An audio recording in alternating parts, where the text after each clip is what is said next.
Picture a man who betrayed his own brother, not with violence, but with a chilling idea.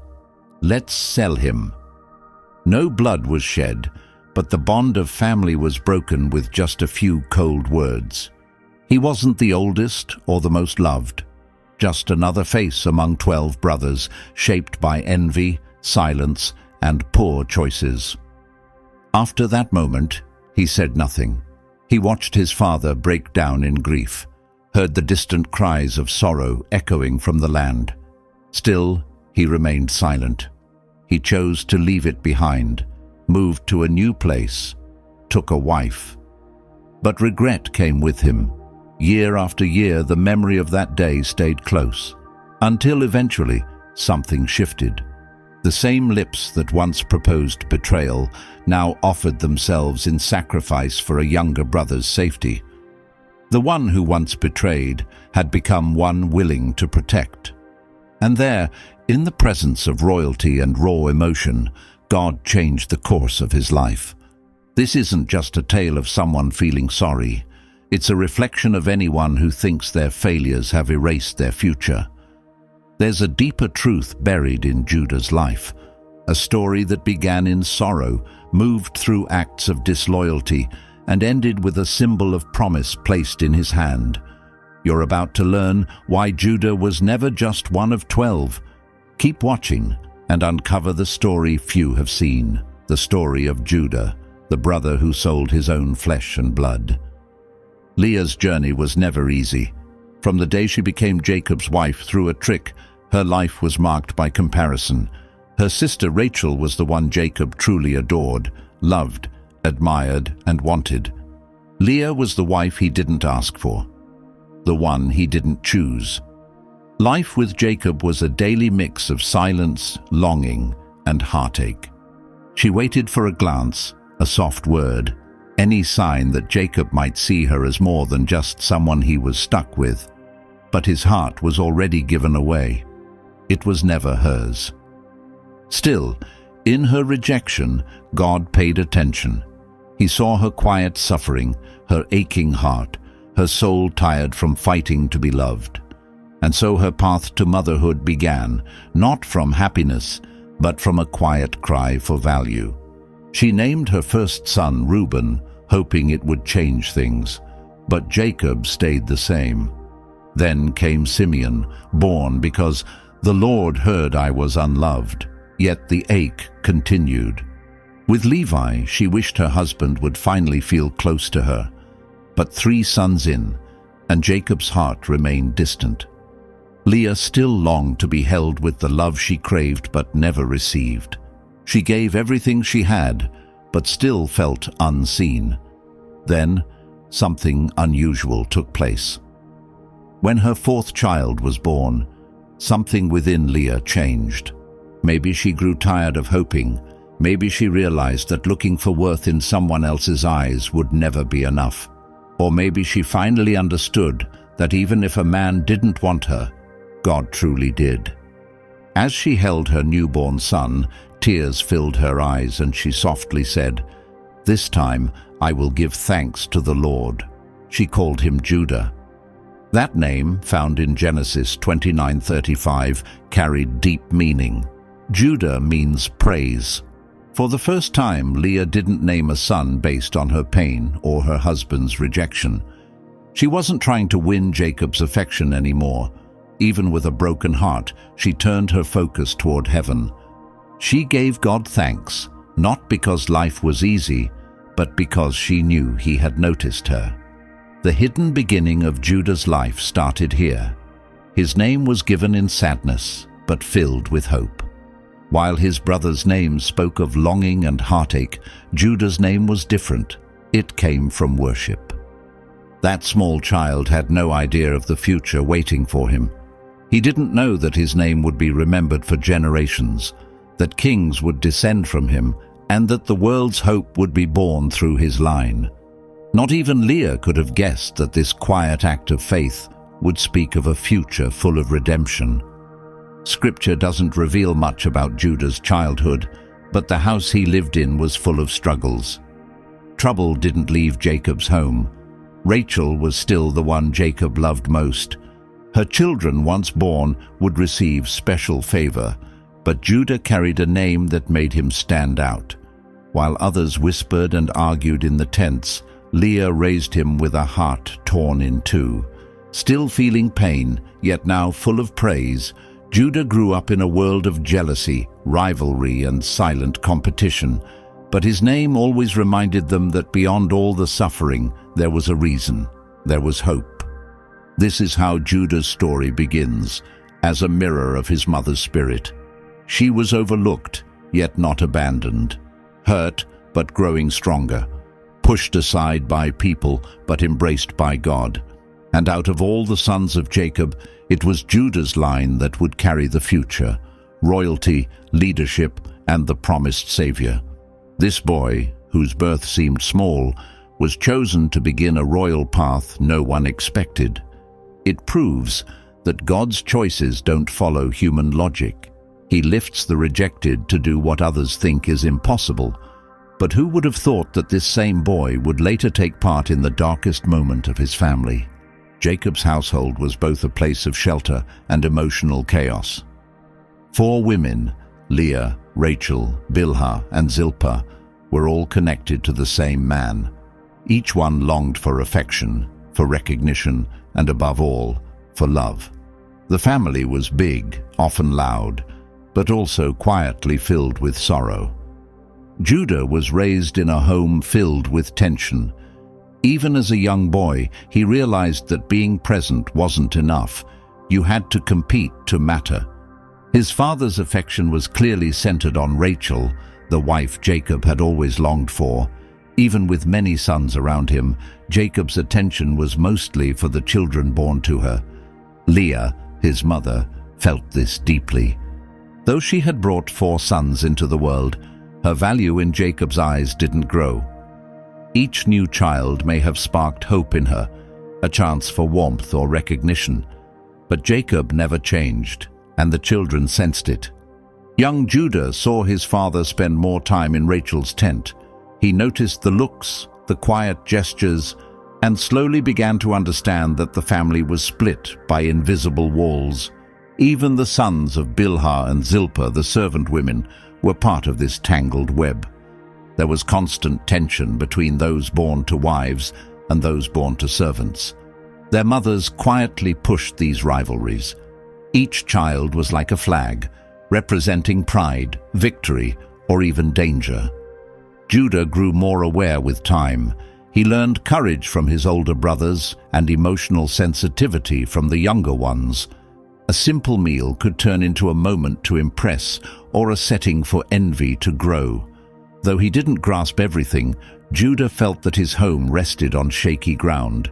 His mother often said little, but her eyes revealed everything. There was sadness in her gaze, but also a steady belief, the same faith that had once led her to praise God, even while unloved by her husband. In this atmosphere, Judah was shaped. He discovered that love isn't always fair, that favoritism cuts deeper than insults, and that being family doesn't always create unity. In the middle of all this, a certain name was heard more and more: Joseph. He was Rachel's son, bright, good-looking, and deeply treasured by Jacob. From early on, he was treated differently. His actions were praised, his voice was heard. While still a boy, he was given a special coat full of color, a gift that silently screamed who the favorite was. For Judah and his brothers, this hit hard. It wasn't just a beautiful piece of clothing. It was a sign, a bold message of division between Joseph and the rest. Judah looked at him with uneasy eyes, caught between blame and sadness. He understood it wasn't really Joseph's fault. Still, with so many buried wounds, it was hard to act like it didn't hurt. The atmosphere at home began to feel heavier. Judah's name, once a symbol of praise, was now surrounded by emotions too difficult to ignore.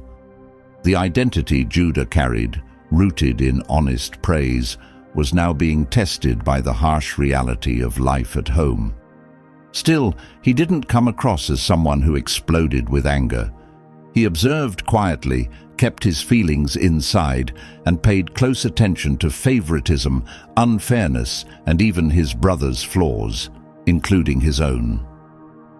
Judah's story continued in silence. At every tense meal, through every awkward glance, a new part of him was shaped. He began to understand that surviving in a family like his didn't just take strength. It required caution, careful silence, and maybe even a bit of emotional distance. But things were about to take a darker turn. A new brother was born, the one who would change everything. Joseph entered the scene like a bright light that made everyone else fade. Rachel's son, the child Jacob had always longed for, seemed like the answer to every dream Jacob had ever had. Even as a young boy, Joseph was treated with special care. As he grew, it became clear that Jacob didn't try to hide his affection. He showed it openly, in ways the others couldn't ignore. While his brothers rose early and went to work in the fields, Joseph stayed close to home.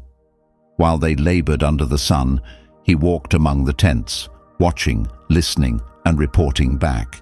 It was clear he was protected. He didn't need to earn attention. It was already his. Judah, now a man, watched all this quietly. He didn't speak much, but he noticed everything. Joseph, the boy of dreams, as the brothers began to call him, would soon become the eye of a growing storm. The tipping point came when Jacob gifted him a long robe, bright with color, unlike anything his other sons had ever received. But it wasn't just a gift.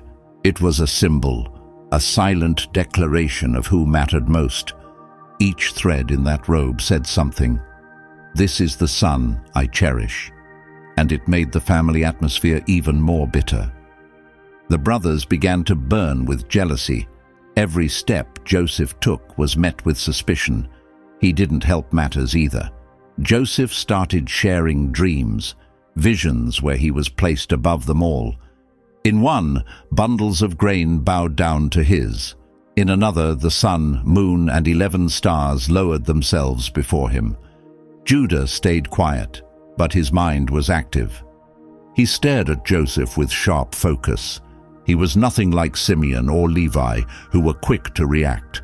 Judah thought ahead. He chose strategy over impulse. Jealousy grew fast, like wild vines among them. With every dream Joseph told, the atmosphere thickened. The laughter faded.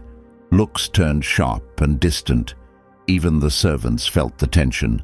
Joseph, whether unaware or just careless, didn't see how deeply his words were cutting.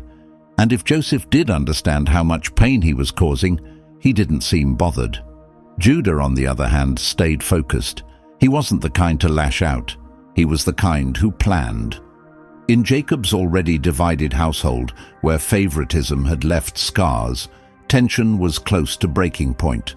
Judah understood that words carried weight, and Joseph's dreams had hit more than just pride. They cut into identity, into the wounds his brothers had carried since they were young. Judah remembered his mother's quiet tears.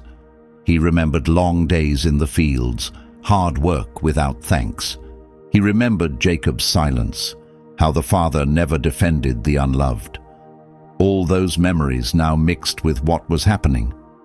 Joseph's robe had become more than a piece of clothing. It was a reminder of pain that had never gone away. Inside Judah, years of rejection became one burning thought. Why him and not us? The name he carried, praise, now felt far away.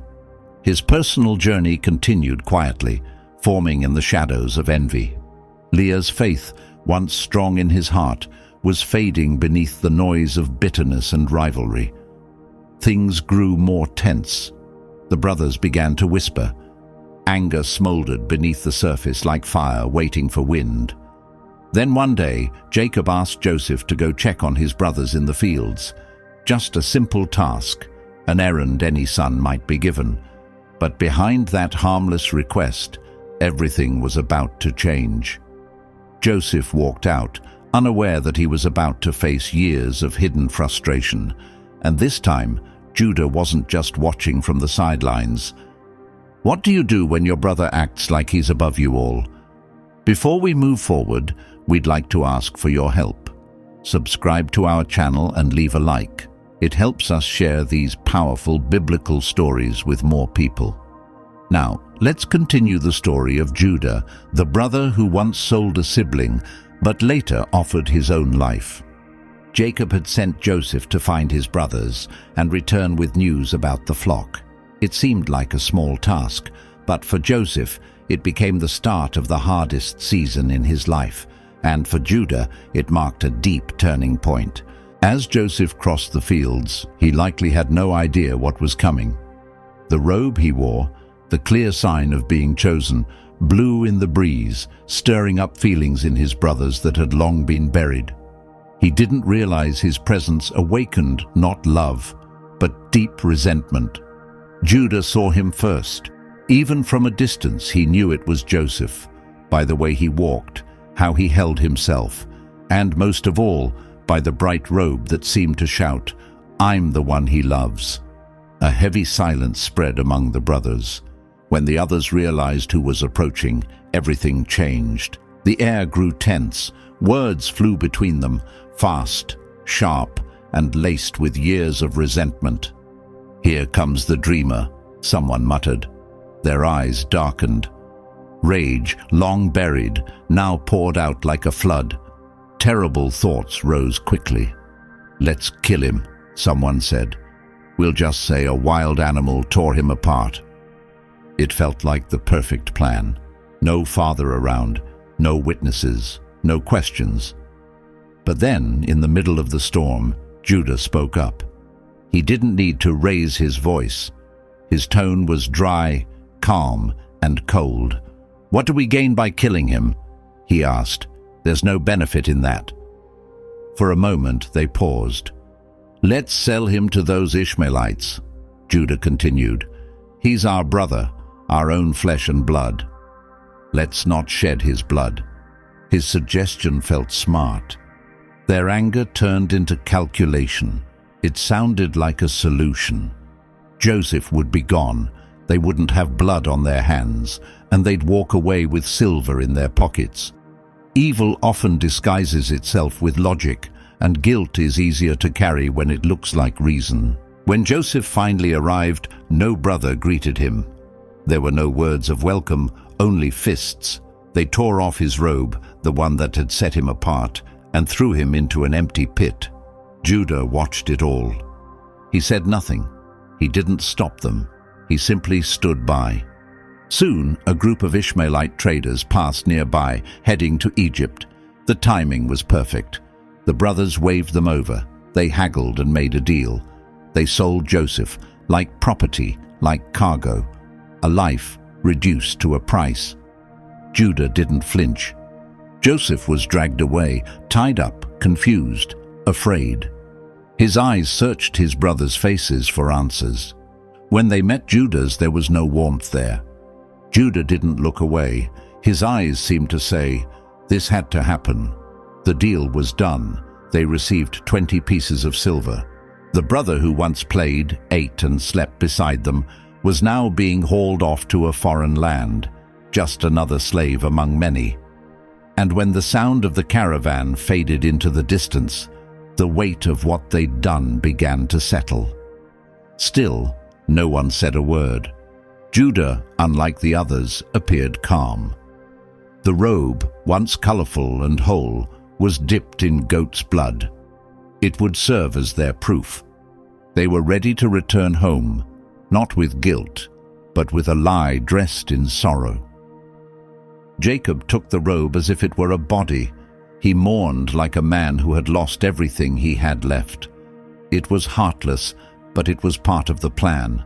The voice that once symbolized praise had now become the voice of betrayal.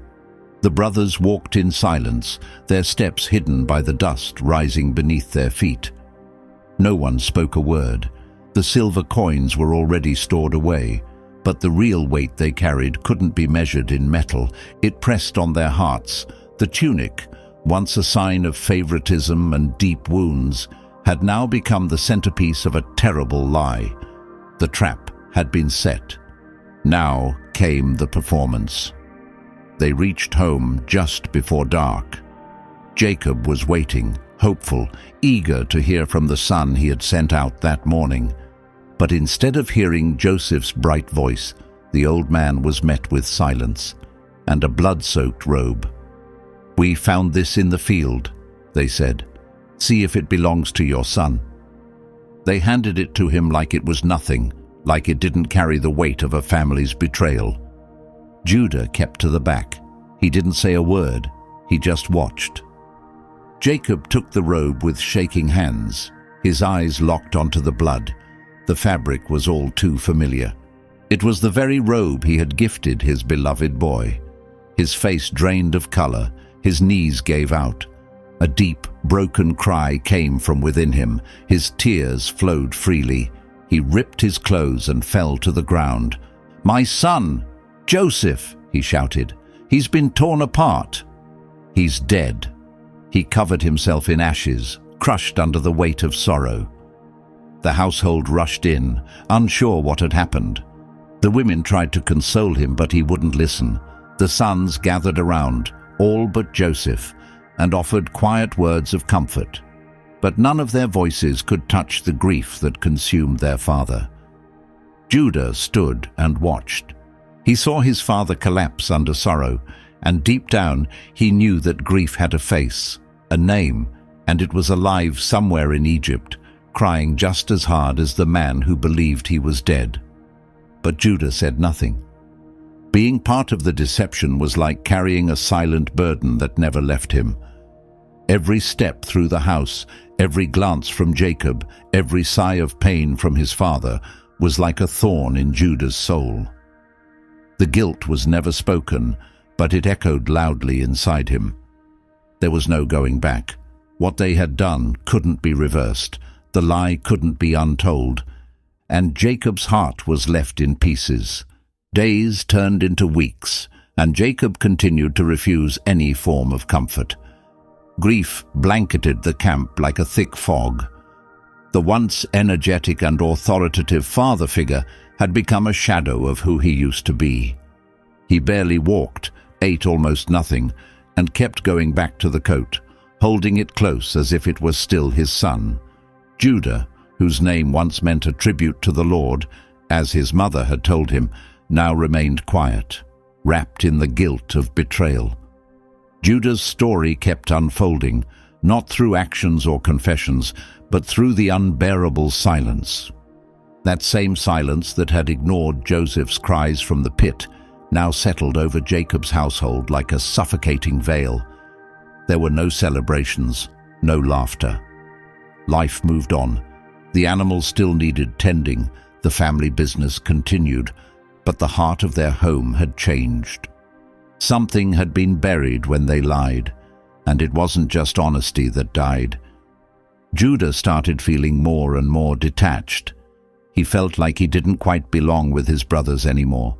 They were all carrying the same secret, but they each managed it differently. Some tried to erase it from their minds. Others acted like nothing had ever happened. But Judah, he carried the whole weight silently inside him. At night, he would quietly leave the tents and look up at the stars.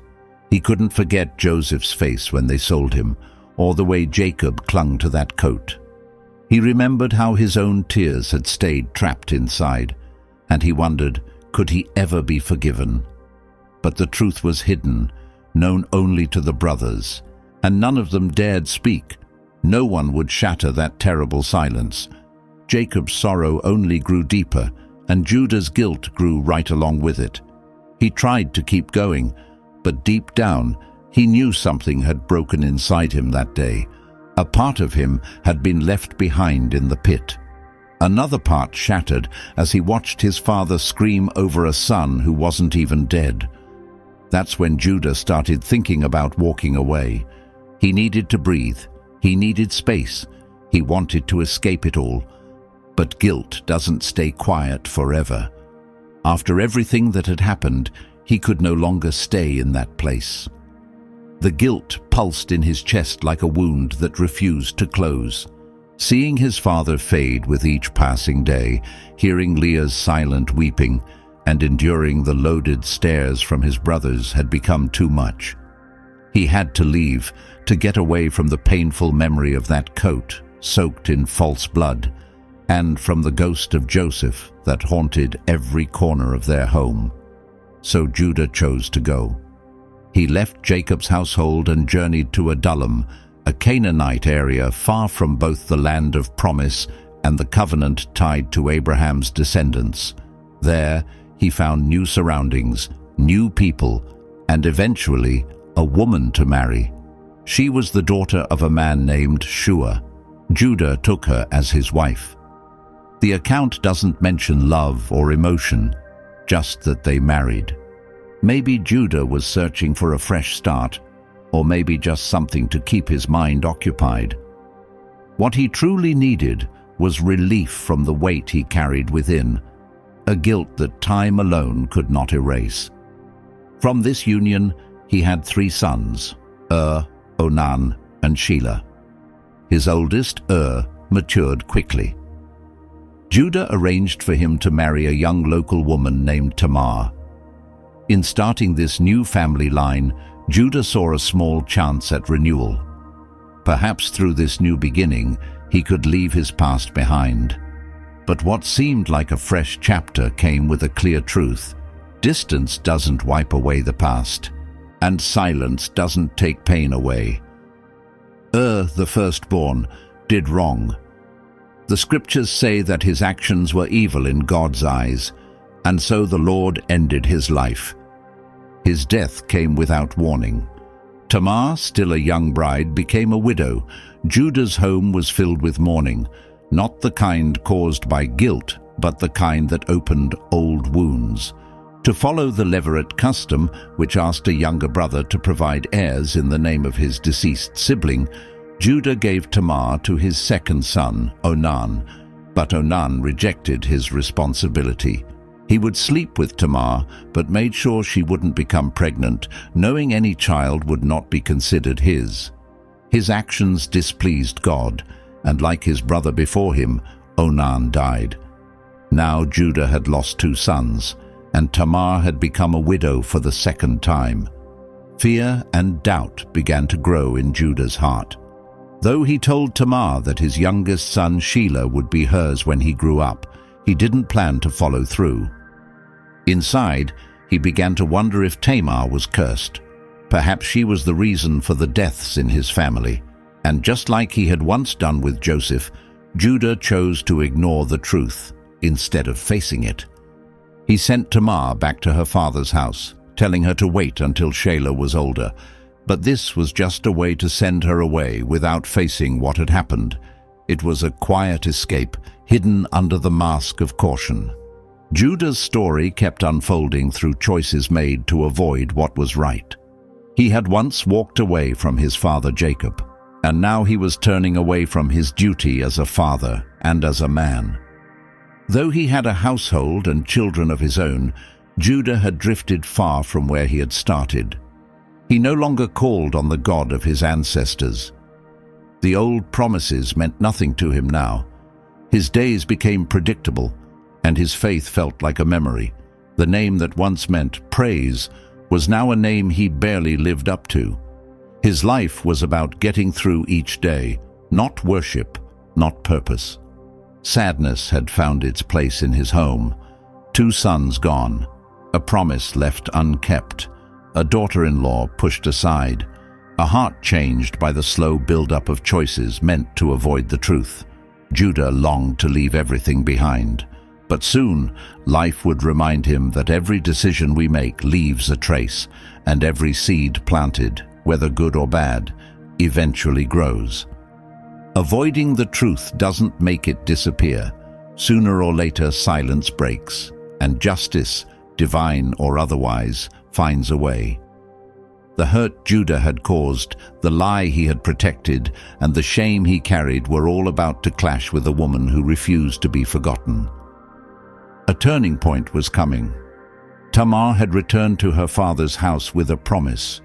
Once Shayla was old enough, Judah would bring her back to marry him. She did as she was told, but something inside her cracked. There was no dignity in that deal. She could see the dishonesty in Judah's expression. He had no real intention of keeping his word, and Tamar, though still young, wasn't foolish. She understood what was going on. She hadn't done anything wrong, but she was still pushed aside. It was easier for Judah to place the blame on her than admit the painful truth, that both of his sons had been unrighteous, and maybe in some way he had failed them too.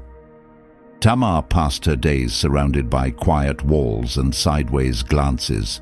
People gossiped how she had lost 2 husbands, how she was waiting for a third who would likely never arrive. Her dreams turned to dust, and her sense of worth began to fade. Meanwhile, Judah moved forward with his life. His business prospered, his livestock grew in number, and Sheila became an adult. Yet Tamar heard nothing. No message, no visit, no sign that Judah would fulfill his promise. He avoided the matter altogether. He had already buried 2 sons. In his heart, he wondered if Tamar brought misfortune. He let that thought grow, using it as a shield to protect himself from responsibility. His faith, already fading, now hid behind superstition and excuses. It was simpler to push her out of mind than to do what was right. But God does not abandon those cast aside, and while his justice may move quietly, it never misses its mark. Tamar, dismissed and overlooked, chose not to disappear. She didn't wait in helplessness. She made a plan. She discovered that Judah would be traveling to Timnah for the seasonal shearing of his sheep. It would be a time when his focus was on business, not on appearances. Tamar removed her widow's clothes, veiled her face, and sat along the road he would travel. Her goal wasn't revenge, it was fairness.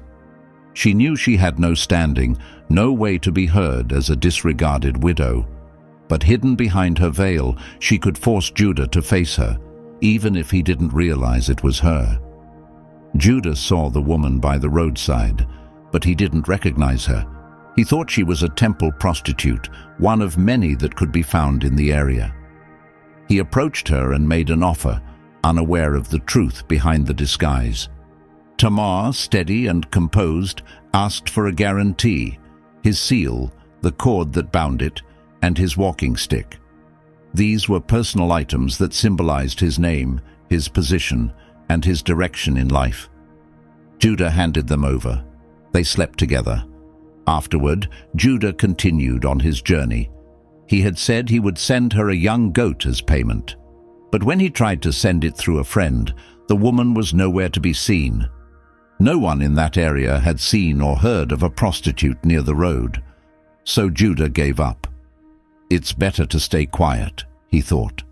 He covered up his actions with the same silence he always used to hide his shame. 3 months went by. Then came the news. Tamar was expecting a child. Judah was enraged. He demanded she be burned. As her father-in-law, he still had legal responsibility for her. He believed his reputation had been damaged, but Tamar didn't stay quiet. She sent him a message. "The father of my child is the one who owns these things," she said. Along with that message, she sent the seal, the cord, and the staff.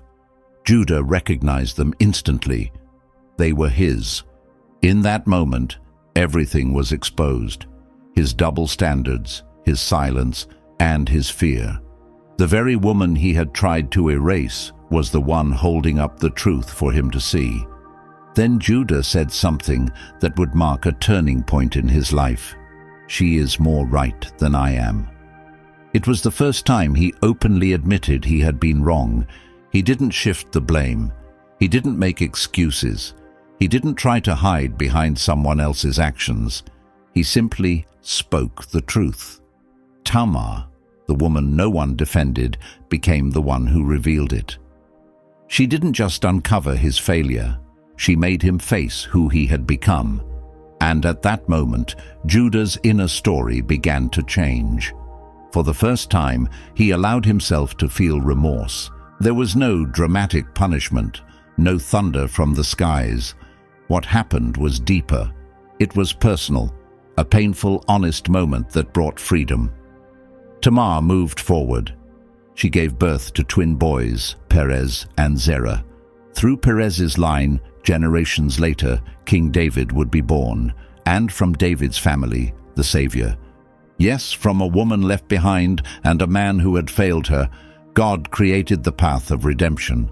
Because when pride breaks and truth is embraced, healing can begin. The one Judah had deceived became the one who helped him see clearly. Judah continued with his life as though nothing had occurred. The incident with the veiled woman by the roadside, whom he had assumed was a prostitute, was left behind, covered by the dust of convenience. When his friend couldn't find her to give the promised young goat, Judah dismissed it. He told himself it was better to drop the matter. "I sent the payment," he reasoned. "No need to draw attention and become a joke." And so, he turned away from the truth once more. But time had other plans. 3 months later, unexpected news came crashing down. Tamar was pregnant. The rumor spread like wildfire. Tamar, Judah's daughter-in-law, twice widowed, was going to have a child, and she hadn't married Sheila. Judah reacted instantly, without pause. Furious, he stood up to deliver a verdict. Bring her out and have her burned. It was a harsh, immediate judgment, cold and final, but beneath it was a mask. By condemning Tamar publicly, Judah avoided confronting what he had done. To everyone else, he still appeared noble, a man protecting his household's reputation, acting out of moral duty. But Tamar stayed silent. She didn't argue or beg. Instead, she sent a message. She didn't raise her voice. She made no scenes. She simply handed over 3 objects: a seal, a cord, and a staff. Simple items, but powerful. They carried a name, a position, and a personal story. They were Judah's. They proved exactly who the father of her child was, the same man who had just demanded her death. With them came a message, calm but clear. "I am pregnant by the man who owns these. Please look at them and recognize who they belong to." The moment hit Judah like a sudden blow. Right there, in front of everyone, the truth stood exposed, unmistakable and undeniable. There was no room left for lies, no hiding behind appearances. Tamar, the woman he had tried to cast aside, now stood before him with quiet strength, holding his truth in her hands. And Judah, shockingly, did not run away. For the first time in Scripture, he did something rare for a man of his time. He accepted what he had done. With a voice steady, though likely filled with shame and humility, he spoke, "She is more right than I am, because I didn't give her to my son Shelah." Those words weren't just an admission, they were a breaking point. The man who once used silence to conceal his guilt now used truth to free himself. Judah didn't just admit Tamar had done no wrong. He also confessed his own fault, his failure, his dishonesty. He stopped pretending. And after those words, Judah said nothing else. He didn't argue. He didn't try to explain it away. He simply admitted the truth. And Scripture tells us clearly, after that moment, he never slept with Tamar again. Something had shifted. Judah was still the man who had once sold his brother, still the one who lied to his father, still the one who had walked away from his faith. But something inside had started to change. For the first time, he truly saw himself. For the first time, he let his conscience speak. And he listened. And it wasn't just about him anymore. It was about Tamar, a woman who, though silenced and dismissed, dared to rise with wisdom and strength. She didn't scream. She didn't lash out. She didn't twist the facts.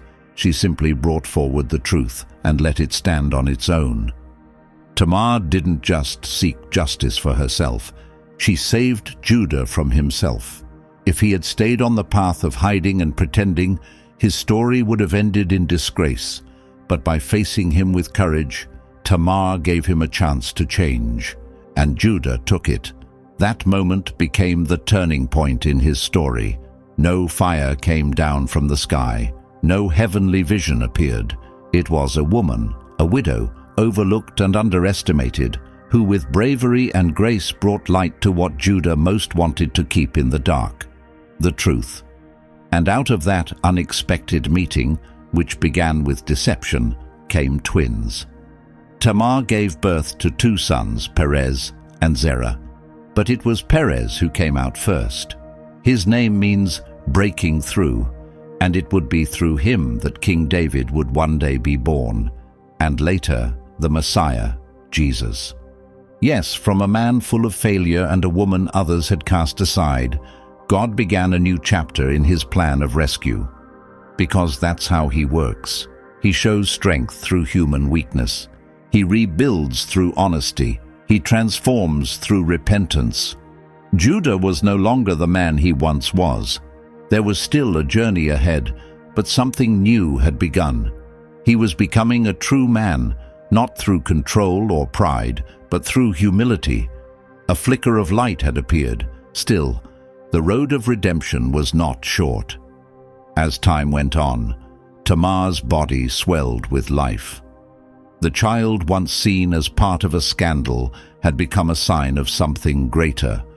The woman who had once been ignored and silenced now carried within her something holy, a promise she didn't yet fully grasp, but that God had written with care.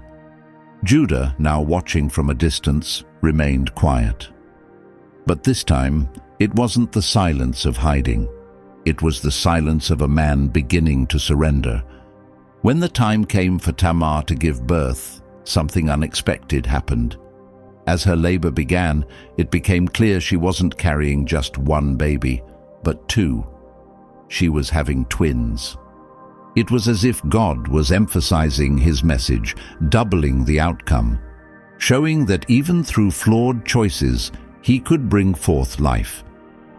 During the delivery, the first to stretch out a hand wasn't the one who would ultimately be born first. Zerah's hand appeared, and the midwife quickly tied a red thread around his wrist to mark him as the first to show. But then something unusual took place. He drew his hand back, and the other baby, Perez, came out instead. This broke the expected order. The second-born had taken the lead. And what seemed like a small twist in the birth became something far more meaningful. Tamar looked at the child who had pushed his way forward, as if forcing a path for himself, and named him Perez, meaning breakthrough. Judah, who had remained quiet through so much, now saw his children, not the ones who had died through their own wrongdoing, but new sons, born from a moment of truth, of exposed wrongdoing, and of humility turned into hope. God had chosen to carry on Judah's name, not because Judah had earned it, not because he had lived righteously, because he hadn't. Judah, the one who sold his brother into slavery. Judah, who lied to his father. Judah, who abandoned and blamed his daughter-in-law. Yet now that same man witnessed the continuation of his family. And not just that, he saw that God had accepted it. These 2 boys would grow up, and from Perez, as the scriptures later tell us, would come Boaz. From Boaz, Obed. From Obed, Jesse. And from Jesse, David, the king who followed after God's own heart. And in time, from David's line would come Jesus, the Savior of all. And it all started right here, with an overlooked woman, a broken man, and 2 babies born in a most unexpected way. What looked like shame was really the start of redemption. What seemed like failure became a picture of restoration. What appeared to go against the law became the very path that fulfilled God's plan. Judah, a man driven by choices, regret, and silence, was now caught up in something far greater than himself. He hadn't planned this legacy. He hadn't searched for it. But God, in his power, used every broken part of Judah's story to build something eternal. The child born from a woman cast aside to a man named Praise was now the living proof of grace. Though more healing would be needed, the first step had been taken, not through Judah's strength, but through God's purpose that can turn every fall into a new beginning. Tamar, through her bravery, became part of the great story of faith, not remembered as a scandal, but as a symbol of redemption. A woman who, though silenced, spoke with truth, who, though rejected, brought justice, who, though used, gave birth to the next chapter in God's promise. And Judah, he began to realize something. Redemption doesn't mean wiping out the past. It means letting God build something new from what's already been broken. Meanwhile, far away in Egypt, Joseph's journey was about to change direction. Many years had passed since Perez and Zerah were born. Judah's life had settled into a rhythm, but the echoes of his past, the betrayal of Joseph, the lie to his father, the moment of truth with Tamar, never fully disappeared. His days were filled with work, but deep down he knew some wrongs can't be buried by time. Some things require returning to where it all began, and it was in that very season that famine struck. Canaan dried up, the ground stopped producing, their animals weakened with hunger. Need crept into their homes like a creeping shadow, and Jacob, now old and frail, called his sons together and said, "I've heard there's grain in Egypt. Go there and buy some, so we don't starve." It was the first time in years that Judah and his brothers would travel together on a shared task. They were no longer boys tending sheep. They were men, leaders of their own families. But they carried with them the weight of the same past, never spoken of, yet silently present. It bound them together with guilt and memory. 10 of them prepared to go, but not Benjamin. Jacob couldn't bear to part with him. He had already lost Joseph, or so he believed. Benjamin was the last connection to Rachel, the wife he had truly loved.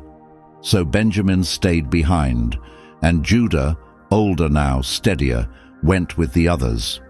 They reached Egypt, a foreign place filled with power and structure, ruled by a man who held authority second only to Pharaoh himself. This man, commanding yet distant, spoke through translators and examined everyone with sharp eyes. His face meant nothing to them, but to him, the faces kneeling before him were unforgettable. They were his brothers, the very ones who sold him into slavery, who tore him from home and caused their father endless grief. Joseph knew them instantly, but he kept his identity hidden. He wasn't ready to reveal the truth, not yet. There was something he needed to understand first, and a wound in his heart that hadn't fully closed. The brothers didn't recognize him. Judah didn't either. How could they? The man standing before them didn't resemble the teenage boy they had once bound and sold. Still, there was something strange about him, something that made them uneasy. He accused them of being spies. He questioned them about their family. He wanted to know if they had another brother. And when they mentioned Benjamin, his tone changed.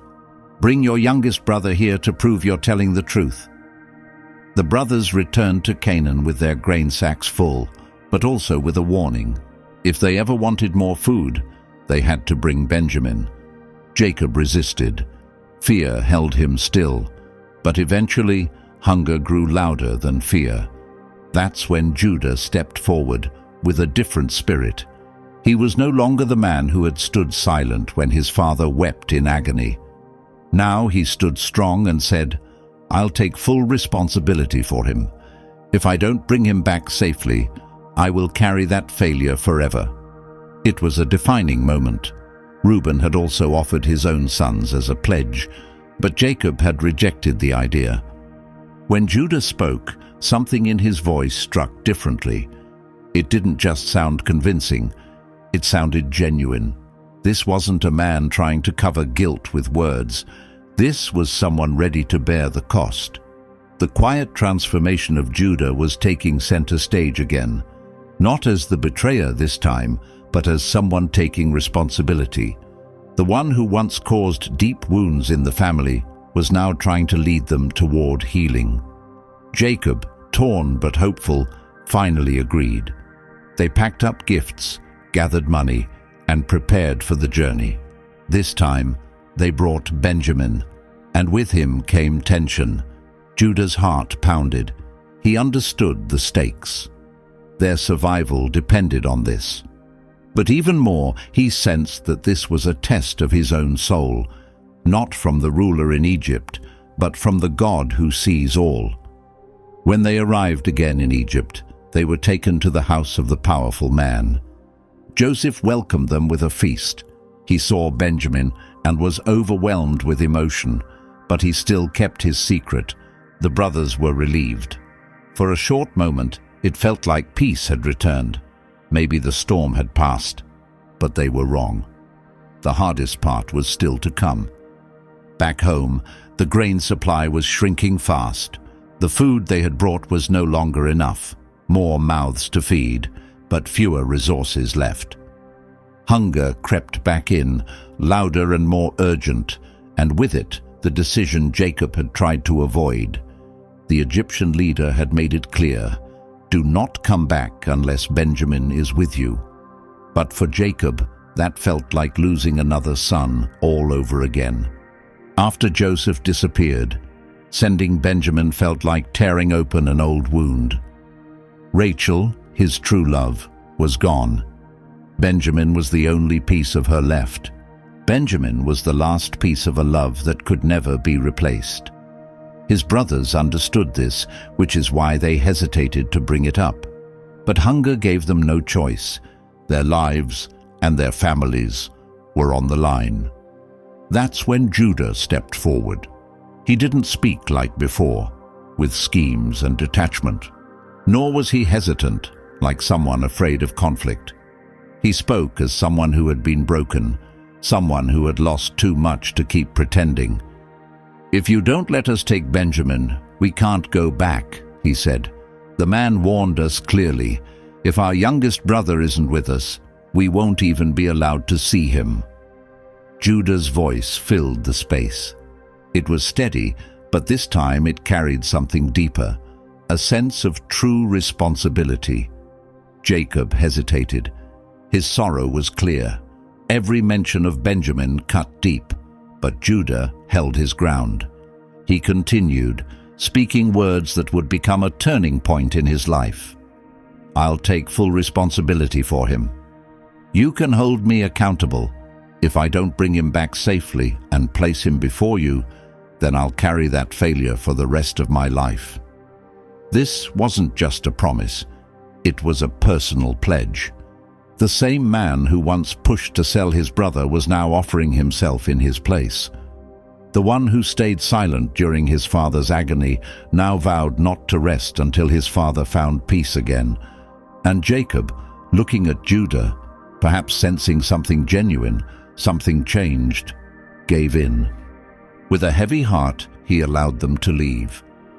He sent them with gifts for the Egyptian leader, balm, honey, spices, and extra silver, the best they had left. Benjamin left with his brothers. The road was quiet. The familiar land now felt full of tension, but Judah stood strong. He had made a vow, and with it, the weight of many lives rested on his shoulders. When they reached Egypt, something unexpected happened. They were taken to the house of the official. They feared a setup. They thought they were being blamed for the silver that had appeared in their bags the last time. But instead of punishment, they were invited to a feast. Joseph welcomed them warmly. Still, he didn't tell them who he was, but his eyes searched the group and settled on Benjamin with emotion. The sight of his youngest brother overwhelmed him. He quickly left the room to cry in private. He washed his face, regained his composure, and returned. At the meal, the brothers were seated in exact order of their birth. They noticed and were stunned by how accurate it was. When food was served, Benjamin's portion was 5 times larger than anyone else's. Judah noticed, and it brought back memories. Years earlier, it had been favoritism like this that sparked their jealousy and tore their family apart.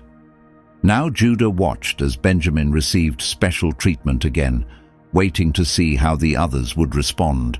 But nothing happened. No anger, no whispered complaints. It was as though they all understood how badly they had failed before and how important it was to do things differently now.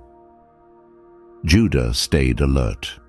He no longer acted on impulse or took the easy way out. He carried responsibility like armor. He was determined to see Benjamin safely home, and if it meant sacrifice, he would give it. Yet he had no idea that the true test still lay ahead.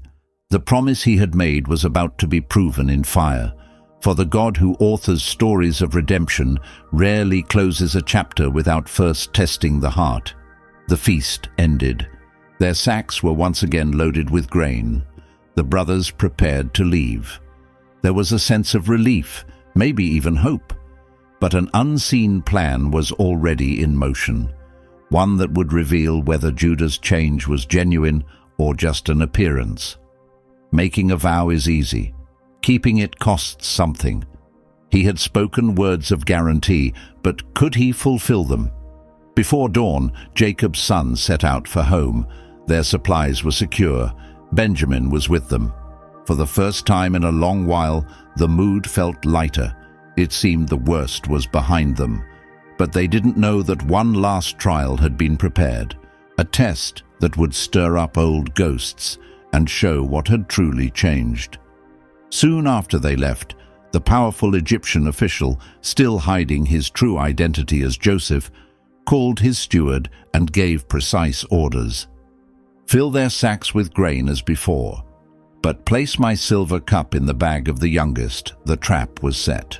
The brothers had barely left the city when, behind them, came the sound of galloping horses. The steward caught up to them, his expression hard, his words sharp with accusation. "Why have you returned good with evil?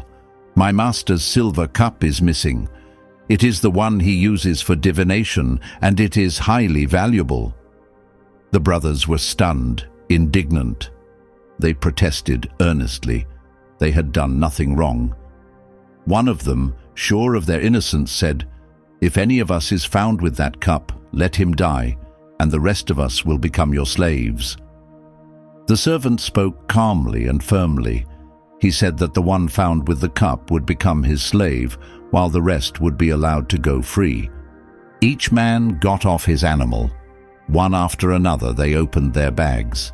Judah's heart pounded, not with suspicion, but with dread. They couldn't afford to lose Benjamin, not now, not after everything they had vowed. The search began with the oldest and moved down to the youngest, and then inside Benjamin's bag, there it was, the silver cup. A heavy silence shattered into loud cries. The men tore their clothes in sorrow. It felt like disaster had crushed them. They had made an oath. Judah had made an oath.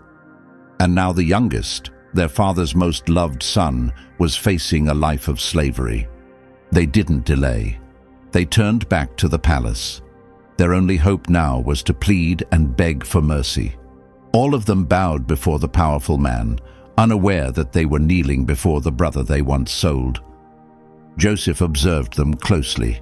He looked at each face, reading their expressions: fear, guilt, hopelessness. It felt like the past had returned, showing itself again in their every move. One of them tried to speak, saying that perhaps it was God who had brought their hidden guilt to light. Maybe not because of the cup, but because of a sin long buried. The betrayal never spoken out loud.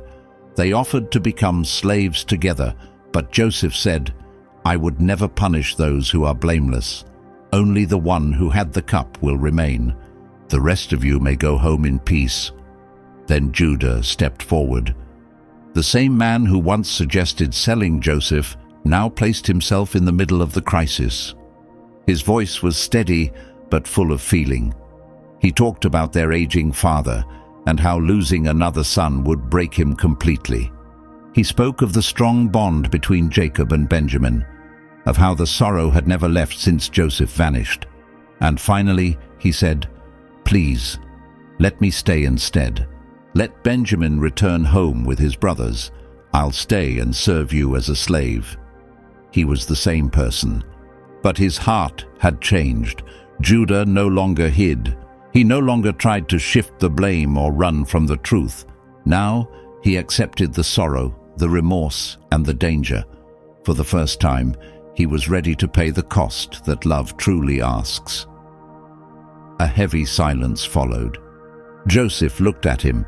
Inside, the brother who had once been hurt saw something he didn't expect, a change. The same man who had betrayed him was now standing up to protect. Judah had reached the moment that could change his life's path. A journey that started with lies now bent toward healing. Judah was standing in the very moment that could give his story a new ending. The grand room was as still as a grave. The decision floated in the air like a weight. They had found the silver cup in Benjamin's bag, the youngest brother, the one most cherished, Rachel's last child. The verdict seemed unchangeable. Benjamin was to stay in Egypt as a servant. But something had shifted, not just in the mysterious ruler's eyes, but inside one man's soul, Judah. He couldn't ignore what had happened years ago. Back then, faced with another precious brother, he had chosen gain. Judah had urged the others to sell Joseph, arguing that killing him was useless. Now, facing a similar test, Judah inhaled deeply. Not to run from the shame, but to meet it. Step by step, he walked toward the leader's seat. He was no longer arrogant, no longer distant. His face showed the passage of years, the weight of duty, the sorrow endured, and regret carried in silence. When he began to speak, his voice didn't sound clever. It sounded deeply wounded. "Sir, I beg you, let your servant speak. Please listen kindly. We are many brothers. We have an elderly father who already lost one son. Benjamin is all that remains of the woman he loved most. If we go back home without him, our father will not survive the heartbreak. He will surely die." Each sentence hit hard, shaking the brothers who stood nearby. Still, Judah continued, "I made a promise for his safety. I swore to my father that if I failed to bring him home, I would carry the guilt for the rest of my days." He paused. Tears welled up, but he didn't break his gaze. "That's why I beg you. Let me take his place. Let him go home with the others. Let him return to the arms of our father. But I will remain here, your servant, for the rest of my life." No one moved. Not a sound came from his brothers. That instant wasn't just a request. It was a complete giving up of self. Judah didn't speak to shift the blame. He spoke because of love. A deep love for his father. A strong love for his brother. And maybe a love that only grows in someone whose heart has been shaped by suffering. It was difficult to believe this was the same person. The one who once turned away from his home. Who chose reckless paths. Who tricked. Who stayed quiet. Who fled. But now, he had come back, changed. He had stumbled and stood up again. He had once lied, but now every word came from a heart full of truth. Joseph kept his eyes on him. He hadn't said anything yet, but inside, something had started to shift. The silence grew heavier, like even time had stopped moving. Judah stood there, waiting, not for praise, not for recognition, just waiting for what was right, even if it cost him everything. And inside Joseph, emotions erupted like a flood. The past pain, being left in that pit. The years as a slave, the forgotten time in a prison cell, all of it faded before the sight of a brother truly changed. Now standing there, offering his own life instead, Judah, The name his mother had spoken through tears, a name that meant praise, finally lived up to it. Because only someone who understands mercy can give true thanks. Only someone who has faced their wrongs can stand in place for another. It felt like the puzzle was finally coming together. Even through all the mistakes, God's design was still working. The man who once sold his brother was now ready to give himself away. And that proved his heart had been changed. Judah didn't know what his actions would lead to. But they would. They would not only spare Benjamin, they would restore Joseph's story, and more than that, they would begin the path to a promise that would change the future of mankind, because Judah's God doesn't pick the flawless. He reshapes those who surrender. Now I understand the meaning of his name, Judah. Judah's voice still lingered in the heavy silence of the Egyptian court. His brothers stood motionless. The high-ranking official of Egypt, a man both feared and mysterious, had just listened to one of the most honest and selfless declarations ever spoken. Judah, the very man who once handed over his brother to be a slave, was now laying down his own life to protect Benjamin. Joseph said nothing for what seemed like forever. His eyes brimmed with tears, years of silent pain, forgotten hopes, and scars not yet healed pressed down on him. The sting of being left behind, the darkness of bondage, the bitterness of prison. All of it found new meaning in that moment. He couldn't keep it in anymore. With a shaky voice and a heart overflowing, he cried out, ordering every Egyptian to leave the room. The guards, the translators, the attendants, they all rushed out, startled by the sudden surge of emotion. Only Joseph and his brothers were left, men who had made mistakes, caused harm, and kept painful secrets for too long. But now was the time to face it all. Tears poured down Joseph's face, not quiet ones. His sobs were loud, uncontrollable, like the weeping of a child finally safe after being lost. His cries filled the halls. Even those outside could hear them. Then, for the first time, he spoke to them clearly, in their own language, with no one in between. "I am Joseph, your brother." Time seemed to stand still. The brothers were stunned. Their hearts froze. What they never thought possible was standing right in front of them. The one they had cast aside, sold into slavery, now stood as Egypt's most powerful man after Pharaoh. Joseph came closer. "I am Joseph, the one you sold. But don't be upset. Don't live in fear or carry guilt for your actions. It was God who sent me here, ahead of you, to preserve life." His words weren't sharp. They brought peace. Through the lens of faith, Joseph saw that every painful step had been part of something bigger. He didn't deny the hardship, but he recognized God's hand in it all. His brothers didn't know what to say. They felt guilt. They felt fear. But Joseph moved closer. He hugged Benjamin first, and both cried openly. Then, with open arms, he embraced each of his brothers in turn. There were no accusations, no punishments, only hugs filled with kindness and healing. And in that moment, Judah, the one who most longed for that embrace, let the tears fall, freely. He remembered everything he had done. He felt the burden he had carried for years. But in Joseph's arms he tasted forgiveness, not just from the brother he had wronged, but from God above. It was the start of something new. Joseph then told them to go back to Canaan, bring their father, and return with the whole family to Egypt. There, they would be under his care. He promised to give them the best land. The one who had been cast aside was now the one who would take care of them all. The hidden journey of Judah, the man who once betrayed his own blood, was turning into a powerful tale of restoration. The man who had once fallen so far was now being used in a divine rescue. The story was no longer about shame, but about mercy. No longer chained to the past, but opening toward a future. The peace among the brothers didn't erase what had happened, but it gave purpose to what once felt beyond repair. Through Joseph, it was as though God was saying, "What others meant for harm, I can turn to good." Judah said nothing aloud, but his heart overflowed with joy. He had laid down everything in love, and instead of punishment, he was embraced.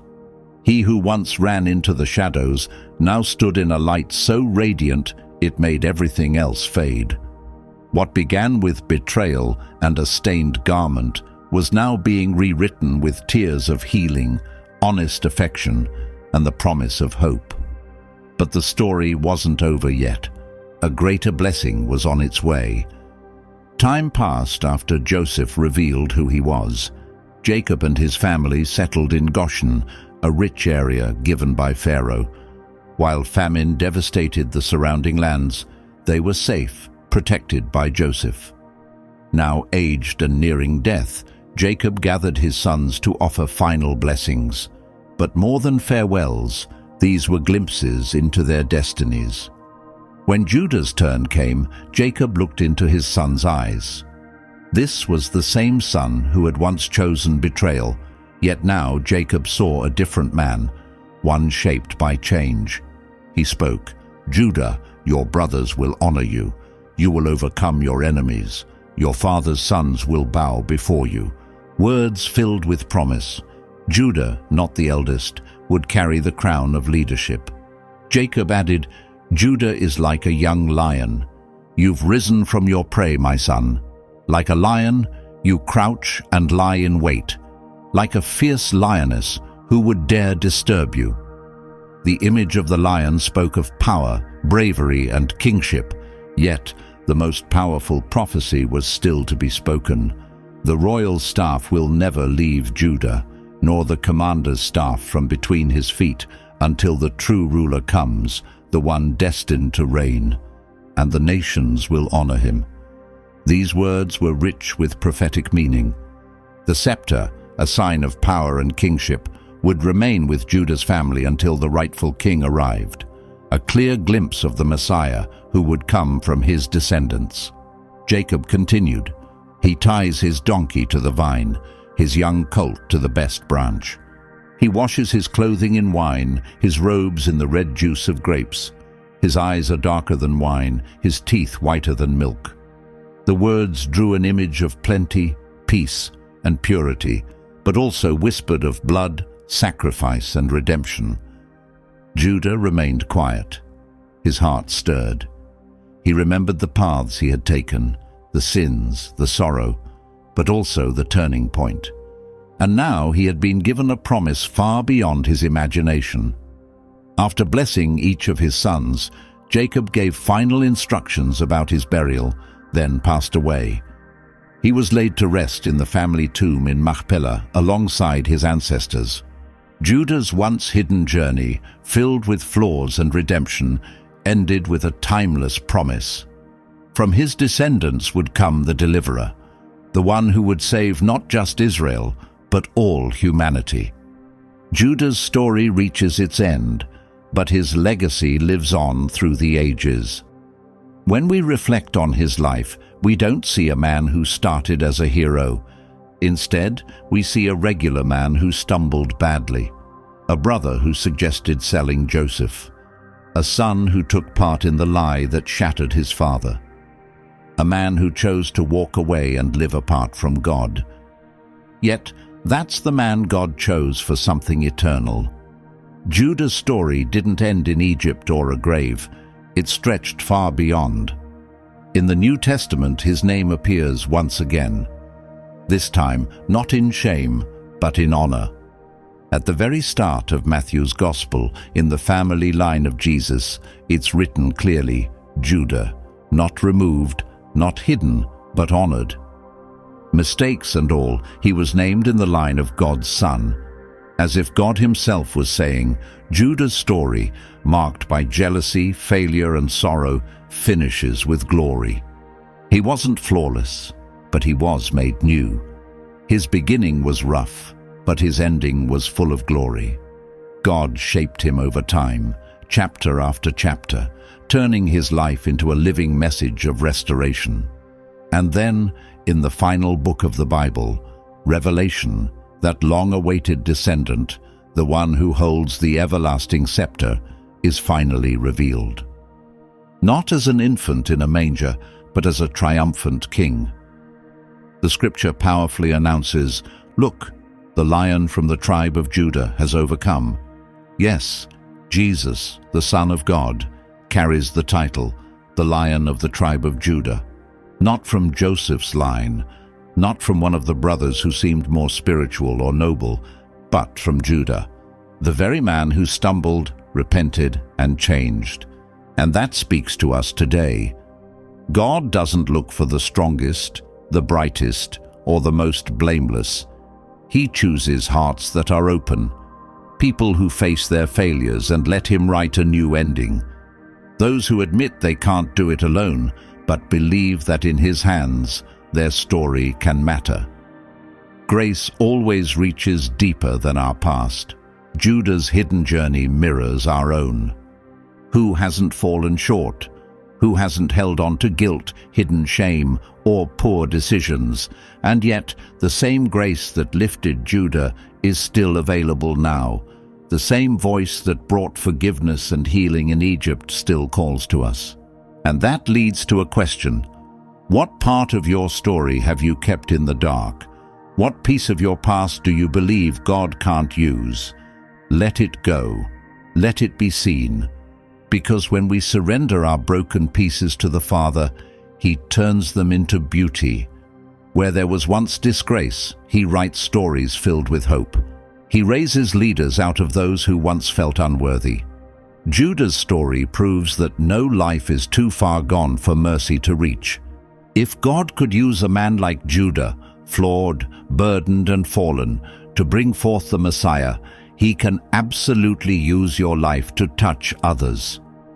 Let the roar of the Lion of Judah stir something within you. Remember, your journey doesn't have to end in regret. It can lead to redemption. If this message spoke to your heart, explore more videos about incredible people in Scripture. Click on one now, subscribe, and leave a like.